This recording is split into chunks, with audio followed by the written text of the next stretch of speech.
পাহাড়, আমি বলি পাহাড় আবেগ। যে একবার পাহাড় ঘুরে যায়, সুযোগ পেলে সে বারবার ছুটে আসতে চায়। কারণ পাহাড়ের অপূর্ব সুন্দরী রূপ সারা বছরই প্রকৃতিপ্রেমীকে নিজের দিকে আকর্ষণ করে।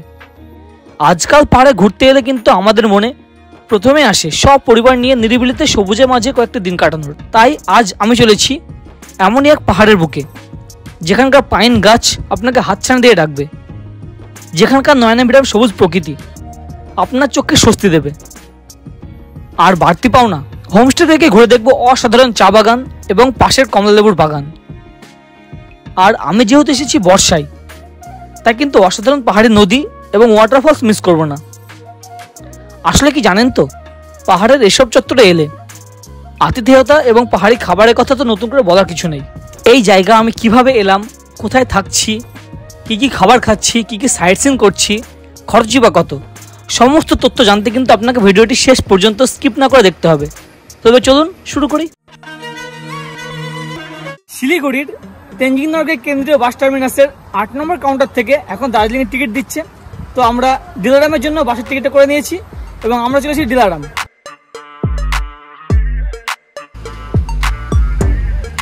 জাংশন চত্বর থেকে মাত্র 52 টাকা বিনিময়ে আমি এসে পৌঁছে গেলাম ডিলারাম।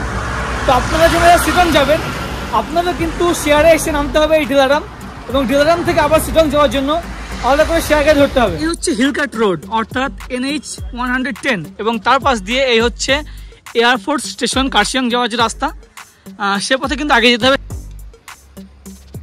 ডিলারাম আমি এসে পৌঁছেছি দুপুর 12:30 নাগাদ। তো এই টাইমে কিন্তু ডিলারাম থেকে সিটং হোমস্টে যাওয়ার শেয়ার গাড়ি পাওয়াটা একটু চাপের। আমি ওদের জিজ্ঞাসাবাদ করছিলাম, ওনারা বললেন যে এখান থেকে আবার শেয়ার গাড়ি হচ্ছে দুপুর 2টোর পরে। তো সেই কারণে কিন্তু হোমস্টেতে ফোন করে আমি চলেছি এই যমুনি ভ্যান রিজার্ভে।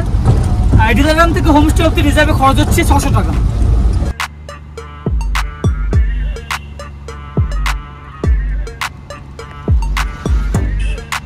ডিলারাম থেকে এই অনবদ্য প্রকৃতির সাক্ষী হতে হতে আমি এসে পৌঁছে গেলাম 8 থেকে 9 কিলোমিটার দূরের এই লোকাল গ্রাম আলে। এটা কিন্তু আপাত তুরুক, অর্থাৎ সিটং টুর আন্ডারে।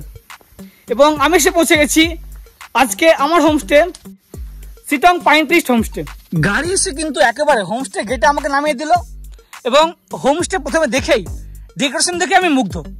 দেখুন, বাইরে করা আছে উডেন ডেকোরেশন, দারুণ লাগছে। এপাশে পুরো মেঘে ছেয়ে গেছে, মেঘের আনাগোনা শুরু হয়ে গেছে, তার সাথে হোমস্টে ভিউ, ওহ, একেবারে পাইন ফরেস্টের পাদদেশে এই হোমস্টে এবং নিরিবিলি প্রকৃতির মাঝে। চলুন এবার হোমস্টে কি রুম সার্ভিস সেগুলো একটু ঘুরে দেখি। মেন রাস্তা থেকে একেবারে এক হাতের মধ্যে রয়েছে হোমস্টে মেন গেট। এই হচ্ছে গেট পথে প্রবেশ করলাম। প্রবেশ করার পরই রয়েছে পরপর 3টে রুম। চলুন বাম দিকে রুমটা আপনাকে দেখাই।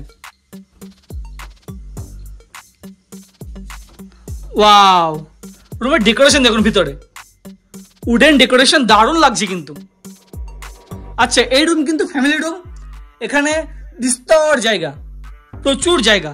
এ দেখুন, একাধিক বেডের বন্দোবস্ত, পরপর 3টে বেড আছে। প্রতিটা বেড কিন্তু ডবল বেড, অর্থাৎ 6 জন আপনার অনায়াসে এখানে শেয়ার করে থাকতে পারবেন।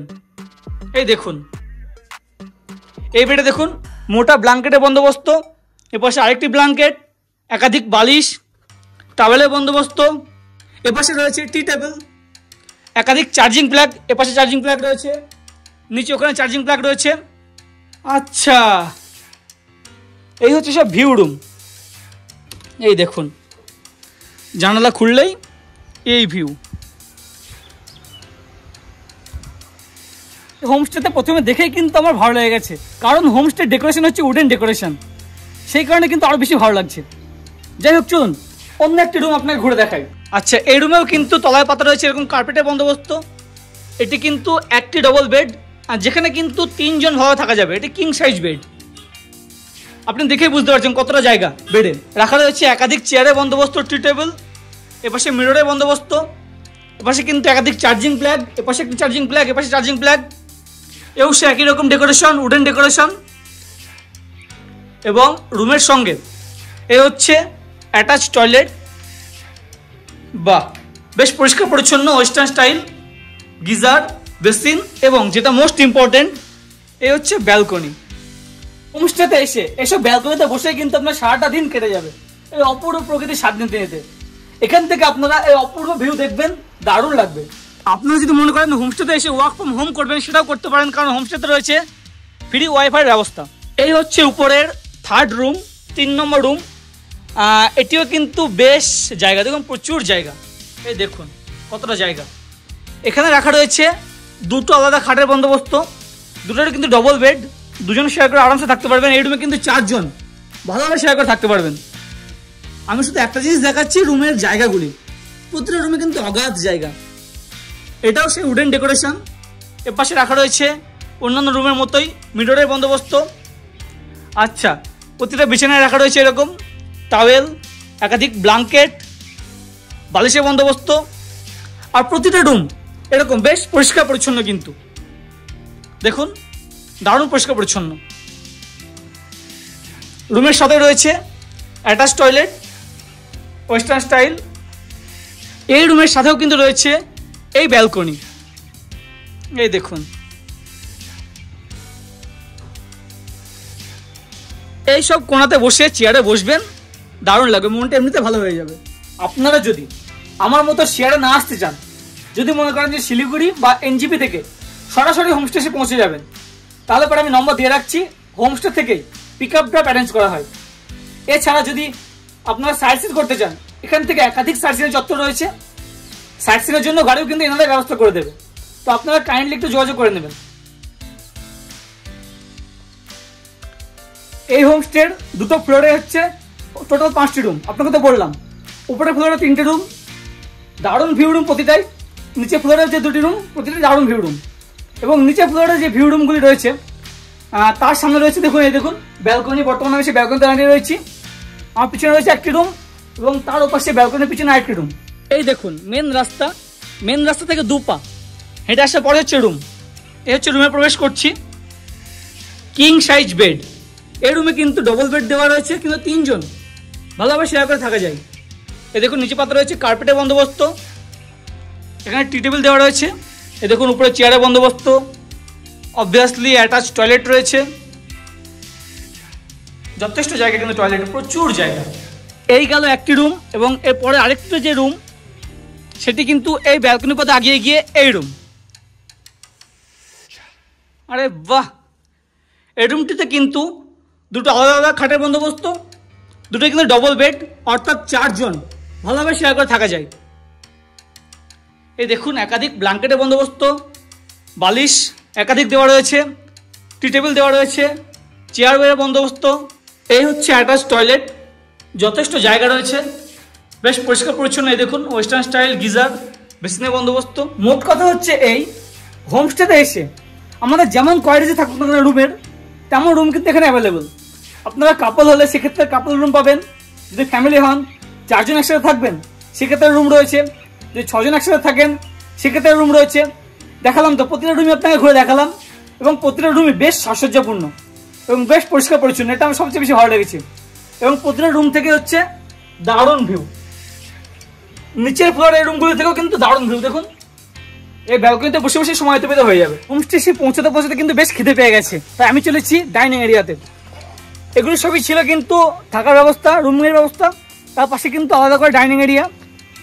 এই দেখুন মেন রাস্তা, এবং তার নিচে আমি চলেছি ডাইনিং এরিয়াতে। যাওয়ার জন্য কিন্তু কাঠের সিঁড়ি, ওফ আলাদাই ডেকোরেশন। এই দেখুন, বাহ! হাতছানা দিয়ে ডাকছে পাইন গাছ, এবং তার পাশে ডাইনিং এরিয়া। এই হচ্ছে বিস্তীর্ণ ডাইনিং এরিয়া। হোমস্টে পৌঁছাতে পৌঁছাতে আপনার তো আমার মতো দুপুর হবেই, আর আপনিও এসে বসে যাবেন লাঞ্চ টেবিলে। আজকের লাঞ্চে রয়েছে ভাত, আলু ঢেঁড়সের একটি ভাজা, অর্থাৎ আলু ভেন্ডি একটি তরকারি। এই হচ্ছে ভেজ ডাল, আলু ভাজা, পুরোপুরি ভাজি যেটা ফ্রাই, সাথে ডবল ডিমের আন্ডা কারি এবং পাঁপড়। বর্ষায় ঘুরতে আসা কিন্তু এই মাধুর্যতা, চারিদিকে হয়ে রয়েছে এরকম জায়গায় জায়গায় ওয়াটারফলস, একেবারে হোমস্টের পাশেই, 1 মিনিটও না আমি সে পৌঁছে গেলাম এরকম একটি ওয়াটারফলসে। তো আপনারা আসলে কিন্তু অবশ্যই এই জায়গাগুলি এক্সপ্লোর করবেন। এসে কিন্তু দুপুরে লাঞ্চ করার পরে আপনি কিছুটা রেস্ট নেবেন আমার মতো, এবং তারপর বার হয়ে যাবেন এই যে আলে গ্রাম, তার প্রকৃতিকে কাছে থেকে দেখতে। তো হোমস্টে দাজু বা কেয়ারটেকারের সঙ্গে কিন্তু আমি বার হয়ে গেছি আশেপাশে চত্বর একটু ঘুরে দেখার জন্য।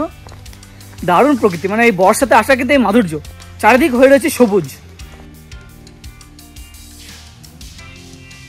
আপনারা যদি শীতের সময় আসেন, ভাগ্য যদি সুপ্রসন্ন হয়, আপনারা কিন্তু এই সমস্ত চত্বর থেকে কাঞ্চনজঙ্ঘা দেখতে পাবেন ভালোভাবে।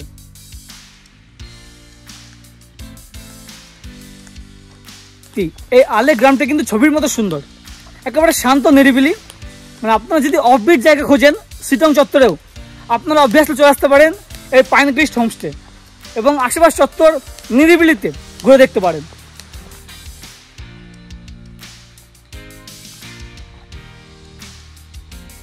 আশেপাশের চত্বর সাইট সিন করে আমি আবার ফিরে এলাম হোমস্টেতে, এবং সন্ধ্যা নামতেই আমাকে দেওয়া হলো কমপ্লিমেন্টারি ইভিনিং স্ন্যাক্স, পকোড়া এবং সাথে চা। এখন রাত্রি 10:30। অ্যাকচুয়ালি আমি ডিনারটি কিন্তু রুমে সার্ভিস নিয়েছি, এবং রাত্রে ডিনারে দুটোই চেয়ে নিয়েছি। দুটো অপশন রয়েছে যে কোনো হোমস্টেতে, ভাত এবং রুটি। দেখুন রুটি, ছোট ছোট রুটি, যথেষ্ট ভালো পিস, এবং সাথে চিকেন কষা। ওহ ইয়ামি, দেখে কিন্তু দারুণ লাগছে।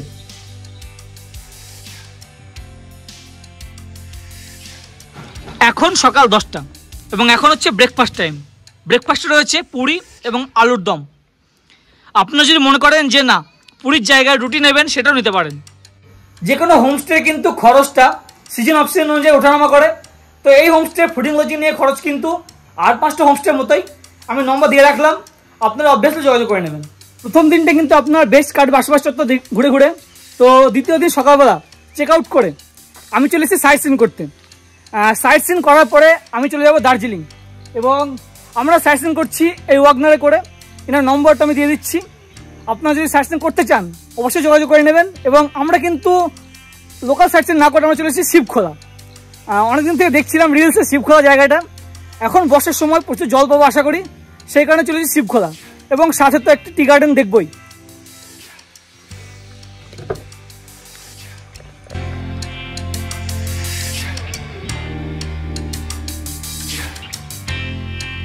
আমি এসে পৌঁছে গেছি আমার প্রথম গন্তব্য মাহালদিরাম টি স্টেট। এই টি স্টেটে নামার সময় প্রকৃতি কিন্তু দারুণ, এক পশলা বৃষ্টির পরে হালকা মেঘের ছোঁয়া এবং অসাধারণ প্রকৃতি, পরিষ্কার হয়ে গেছে চারিদিক, দারুণ লাগছে।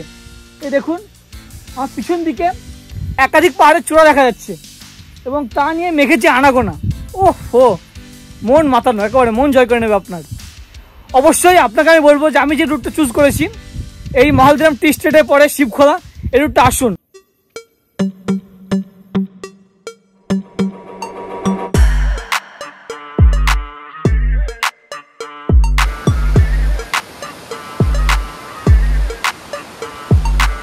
এই দেখুন আমি চলে এসেছি শিবখোলা।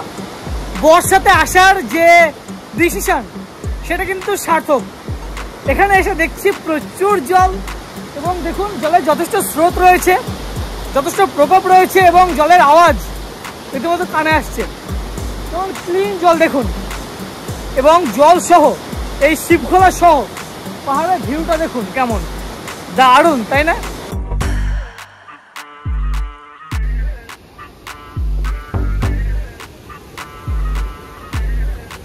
বেশ কিছুটা স্ট্রাগল করার পরে, মোটামুটি মিনিট 2 স্ট্রাগল করার পরে কিন্তু পৌঁছে গেলাম ফাইনালি শিবখোলা ওয়াটারফলস। ফলস বলতে কিছুই না, একটু উঁচু ধাপ থেকে জলটা ফোর্সে নিচে পড়ছে, যেহেতু বর্ষার সময় জলের প্রকোপটা বেশি আছে। এবং এখন দেখুন টুরিস্টের কেমন ভিড়, প্রচুর ভিড়ভাড়টা কিন্তু।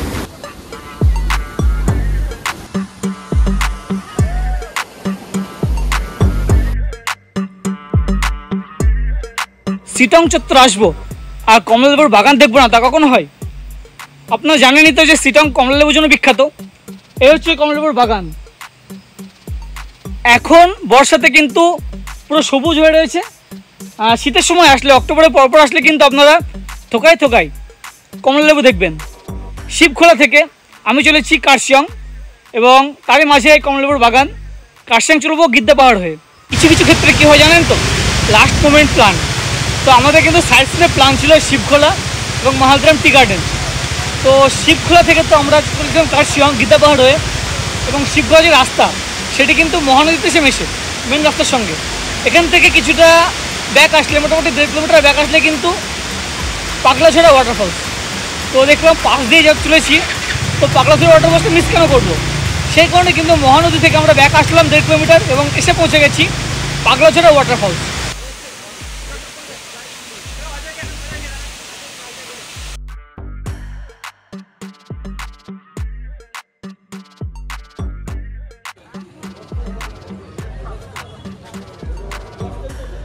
এই হচ্ছে আমাদের শেষ গন্তব্য আজকের কার্শিয়ং স্টেশন।